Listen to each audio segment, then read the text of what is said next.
You can ring Doug's bell. Ring Doug's bell. Doug's bell. Ring Doug's bell. You can ring Doug's bell. Ring Doug's bell. Doug's bell. Ring Doug's bell. Welcome to the Doug Bellcast. And now, here is your host, the star of Ring My Bell, Doug Bell.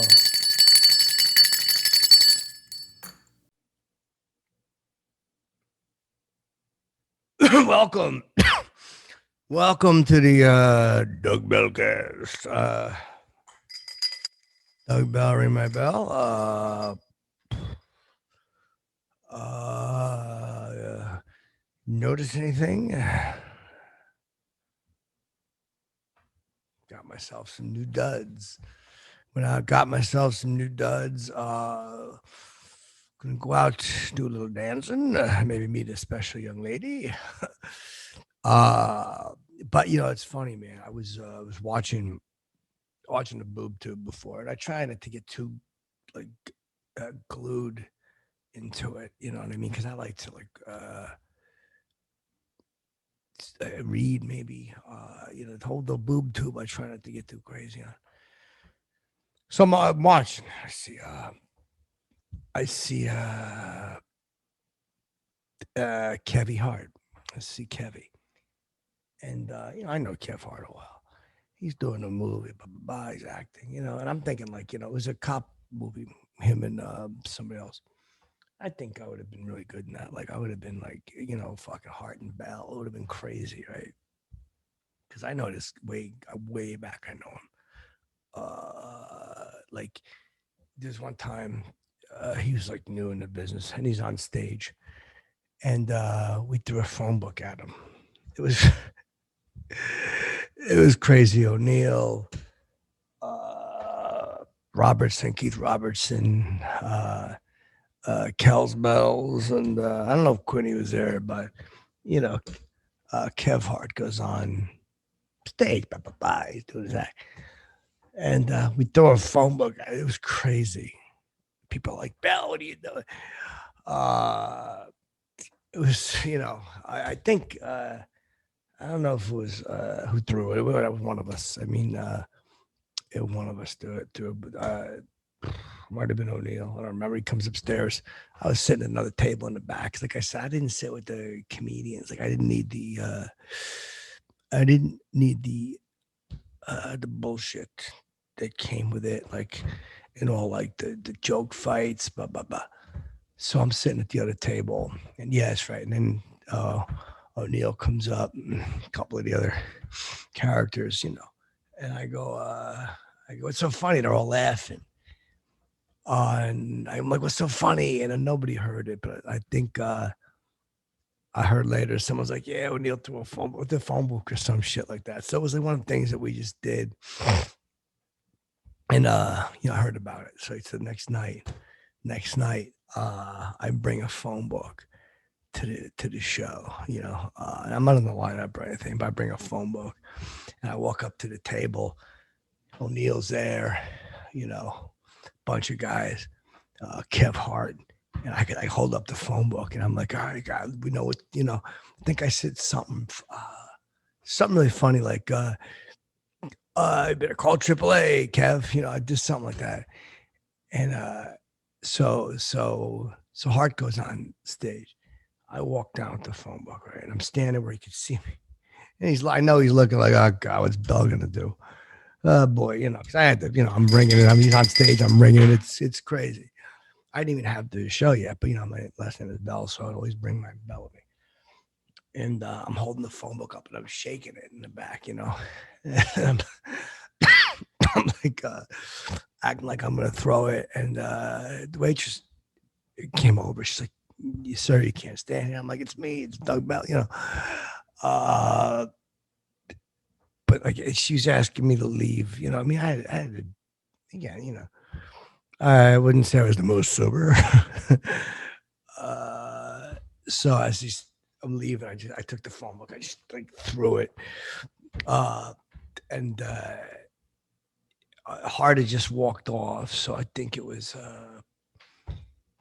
the host had gone back on in the phone book.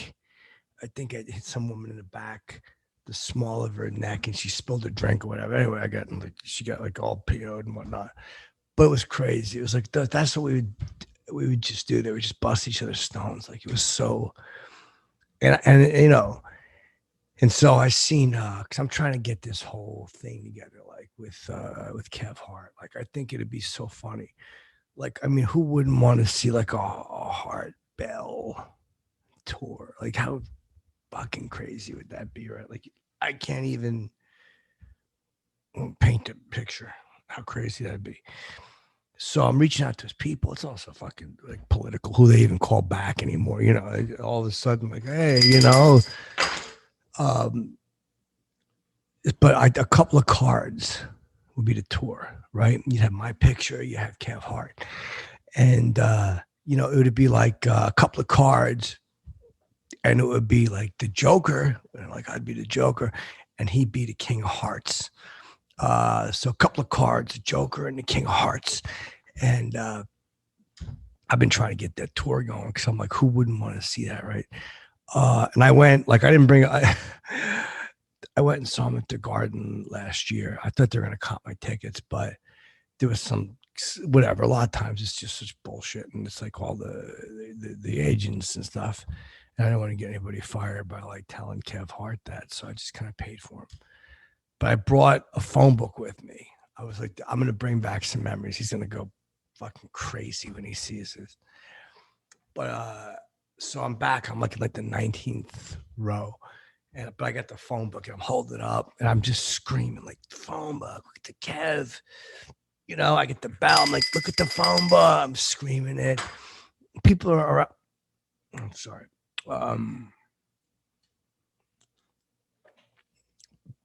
People around me are getting like mad. They're like, shut up. I'm like, fuck, you don't get it, man. So I turn, I face like the row behind me. I'm like, I'm Doug, like just to let him see his bell. And I'm like, yeah, that man and me, like I know Kev Hart. And so I tell him a phone book thing. So I'm holding it up. I'm like, phone. And so I cock like I'm going to throw it. And there's a guy behind me. And I think when I did that, like I got too close to his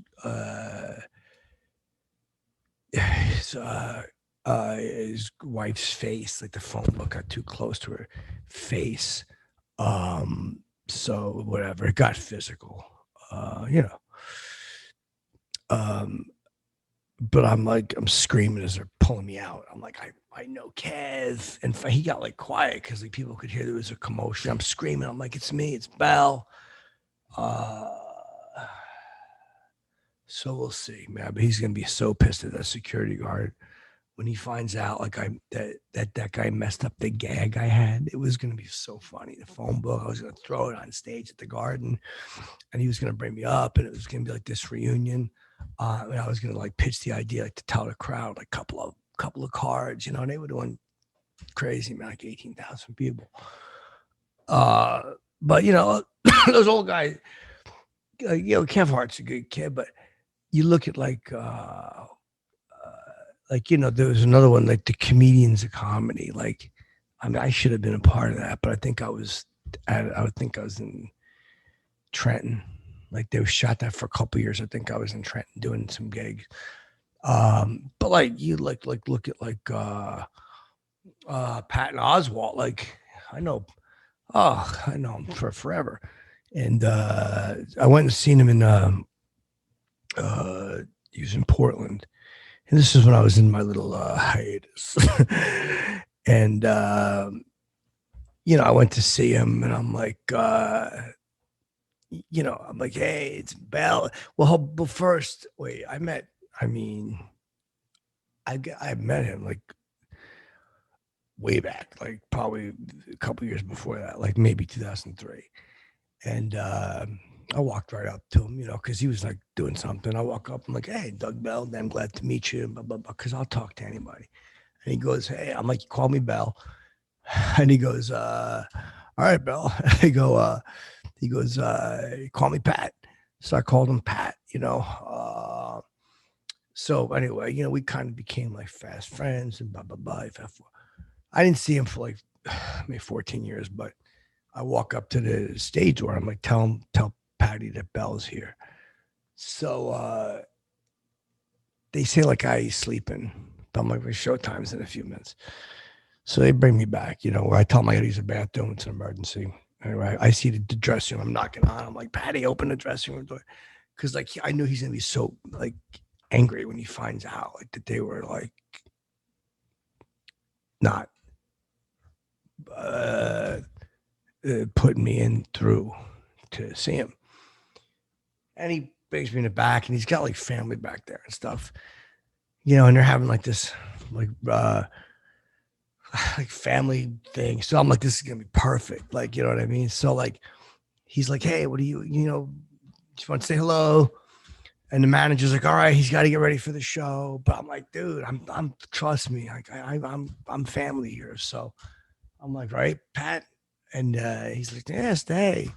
So, and I'm breaking his stones, he's laughing because the family's there, and I'm just going like, hey, patent pending, like I'm riffing. He's going nuts, and I'm like, I even told everybody like, hey, I told him, but I pulled out the bell, and there was one of his, I think, cousins or something was like, hey, you used to be on. I'm like, yeah, it's me. But I asked him for a guest set. I'm like, come on, dude, let me go up there. Just let me do it. Like, I just want to go out and work out, do a half hour. But he's like, nah, I don't think the manager will allow it. But I'm like, what do you mean? It's a theater. It's not a club. They don't care. And he goes, nah, but there's a curfew. So I called in the building manager. I'm like, get in here. I'm like, Patty, tell him what you just told me. So Patty says, I think there's a curfew. And I tell the building, what time's the curfew? I mean, I asked to see the contract. They wouldn't let me see it. And he's like, nah, and I got to talk to my family for a little while. I'm like, dude, be my guest. I'll sit here. I'm going to look at the contract. But they wouldn't bring it. They didn't have any seats. It was sold out. But I'm like, dude, you should just let me go up there and do a half because I'll blow it out. Like I'll get them so crazy. I hadn't been on in like 5 years, and I had so much to say. So whatever. I think he was a little nervous that I was just gonna go up there and take over. I understand too. Like celebrities, even if it's a guy like Patton Oswalt, like, I'm not gonna, I mean, again, I had a couple drinks, and this is the no BS zone.